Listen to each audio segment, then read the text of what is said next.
Morning, बहुत स्वागत है आपका 18 हाउस स्वदेश पर और बहुत शुक्रिया आपने समय दिया। सर, पहली बात कि आज बाजारों पर क्रूड काफ़ी हावी है, तो क्रूड के बारे में ही सबसे पहले बातचीत कर लेते हैं। जो खबर है वो नेगेटिव है निश्चित तौर पे तमाम बाजारों के लिए। हालांकि क्रूड के लिए ये उछाल की खबर है कि ट्रंप जो है वो ब्लॉकेड इनिशिएट कर रहे हैं स्ट्रेट ऑफ हॉर्मुज में। क्रूड को लेकर आपकी क्या स्ट्रेटजी है सर? जी बिल्कुल, नमस्कार, गुड मॉर्निंग। और जैसे आपने कहा है कि जो जियोपॉलिटिकल टेंशन है जिसके चलते क्रूड में एक बड़ी तेजी का रुख आज हमें देखने मिल रहा है।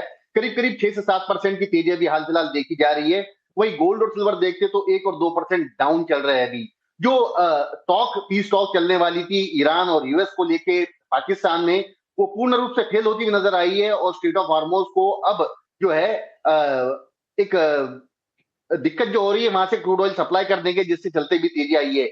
मुझे लगता है यहाँ से करीब करीब 100 से 200 रुपए से 250 रुपया और एक तेजी की संभावना बन सकती है।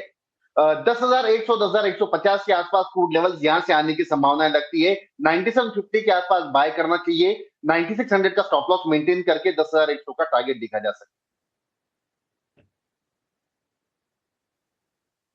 तो चलिए, पीस टॉक्स फेल टुवर्ड्स जो एक रिलीफ की उम्मीद नजर आ रही थी, वहां से वापस से सेंटिमेंट्स जो है गड़बड़ाए हुए हैं और $100 के पार इस वक्त कच्चा तेल, और यहां से 10,000 के ऊपर भी लेवल्स घरेलू बाजार में हमारे एक्सपर्ट मानकर चल रहे हैं। Dinesh ji, good morning. Mansi this side. सोने में भी बिकवाली हावी होती हुई दिख रही है। इनफैक्ट सोने चांदी दोनों की ही अगर बात करें, तेज बिकवाली चांदी में यहाँ पर नजर आ रही है। काफी सारे फैक्टर्स और ट्रिगर्स है जो कि वेन कर रहे हैं यहाँ पर इन पर्टिकुलर, लेकिन साथ साथ तो अगर आप देखेंगे गोल्ड और सिल्वर ग्लोबल मार्केट और साथ ही घरेलू बाजार में एक तो स्ट्रॉन्गर डॉलर और साथ ही फेड रेट कट को लेकर जो होप्स थे वो फेड होते नजर आ रहे हैं, जिसका सीधा असर इस वक्त देखने को मिला है। कच्चे तेल में जितना उबाल है उतनी ही गिरावट सोने चांदी में है। क्या स्ट्रैटेजी बनाएंगे आप बुलियन मार्केट पर? जी बिल्कुल, फ्राइडे का जो इन्फ्लेशन डेटा आया था वो काफी ज्यादा बढ़कर आया था और उसके साफ संकेत दिखाई दे रहे हैं कि आने वाले समय में इंटरेस्ट रेट घटने की संभावनाएं काफी ज्यादा कम है। इसी के चलते हमें गोल्ड और सिल्वर के प्राइसेस में प्रेशर दिखता हुआ नजर आ रहा है। आज क्रूड ऑयल फिर तेज है, इन्फ्लेशन फिर बढ़ने की संभावना है और इसी के चलते बुलियंस में खास करके तेज गिरावट हमें देखने मिल रही है। बट आई थिंक एक रेंज बाउंड एक्टिविटी है। 1,51,000 1,51,500 के आसपास गोल्ड में दोबारा बाइंग बनती है। 1,53,000 1,53,500 के आसपास दोबारा इसमें सेलिंग बनती है। तो आई थिंक जो डिप मिला है वो एक बाय का अवसर बनता है इंट्राडे के लिहाज से। मौजूदा स्तर पे 1,51,400 के आसपास खरीदारी करनी चाहिए। 1,50,800 का स्टॉप लॉस मेंटेन कर 1,52,400 का अपसाइड टारगेट गोल्ड में हमें देखने मिल सकता है। तो एक रेंज बाउंड एक्टिविटी है, ट्रेडिंग रेंज है, पोजीशन इंट्राडे में ही ट्रेड करे। तो आई थिंक कैरी फॉरवर्ड करना निश्चित तौर से यहाँ पे अवॉइड करना चाहिए।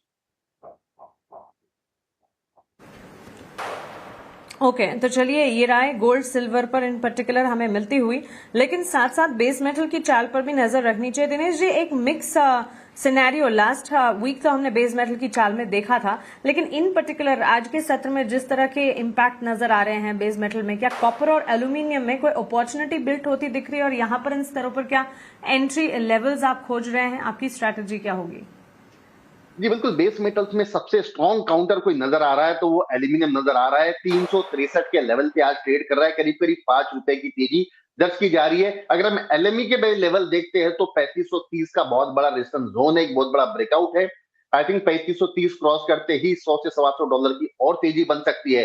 तो इंडियन मार्केट में I think 360 around aluminium buy करना चाहिए। 367 374 के अपसाइड टारगेट प्रोबेबली 15 से 20 दिन में हमें देखने मिल सकते हैं और 357 का इसमें स्टॉप लॉस मेंटेन किया जा सकता है। कॉपर ने 1200 का स्तर क्रॉस किया है, उसके ऊपर बढ़िया क्लोजिंग हमें देखने मिली है। आई थिंक तो 1202 के आसपास कॉपर में भी एक बार निवेश किया जा सकता है, यहाँ बाइंग बनती है। 1222 के अपसाइड टारगेट हमें देखने मिल सकते हैं और 1190 का स्टॉप लॉस मेंटेन किया जा सकता है। जिंक में भी एक मोमेंटम हमें देखने मिला है, 330 के ऊपर निरंतर ही सस्टेन कर रहा है। 331-50 के आसपास जिंक बाय करना चाहिए। 328 का स्टॉप लॉस मेंटेन कर 337 के अपसाइड टारगेट हमें देखने मिल सकते हैं। तो base metals overall as a pack मुझे मोमेंटम थोड़ा सा स्ट्रांग लगता है और सबसे ज्यादा स्ट्रांग मुझे एल्यूमिनियम लगता है।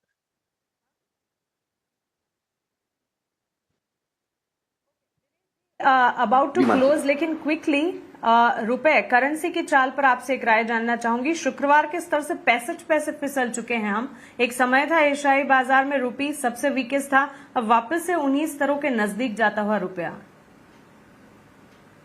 जी मानसी जी, बिल्कुल डायरेक्ट कोरिलेशन है क्रूड ऑयल प्राइसेस को लेकर। क्रूड ऑयल प्राइसेस जैसे ही बढ़ती है, हमारा रुपया यहाँ से कमजोर होता जा रहा है। 95-11 के जो लेवल्स बने थे हाई के, वहां से गिरकर 92-65 के लेवल्स हमें देखने मिले थे, और वहां से दोबारा अभी 65 पैसे का कमजोरी इसमें हमें देखने मिल रहा है। तो आई थिंक यहाँ से दोबारा 93, 80, 94 के लेवल्स प्रोबेबली हमें देखने मिल सकते हैं। लेकिन 95-20 का जो रिसेंट हाई बना था, मुझे लगता है ये टॉप आउट लेवल्स है। थोड़ा फ्लक्चुएशन जरूर होगा, लेकिन जो भी स्टेप्स आरबीआई ने लिए है रुपए को कम करने के लिए, ये निश्चित तौर से एक्ट करेंगे और दोबारा हमें 91.5 तक के नीचे के लेवल्स हमें देखने मिल सकते हैं। तो यहाँ से 20 से 30 पैसे अगर बढ़ते हैं, तो मुझे लगता है वहां से दोबारा रुपया मजबूत होने की संभावना मुझे नजर आती है। बहुत शुक्रिया आपका हमारे साथ जुड़ने के लिए और कमोडिटी मार्केट पर सारे के सारे नॉन एग्री कमोडिटीज पर अपनी स्ट्रैटेजी, अपनी राय और इनसाइट्स हमारे साथ शेयर करने के लिए। Thank you so much.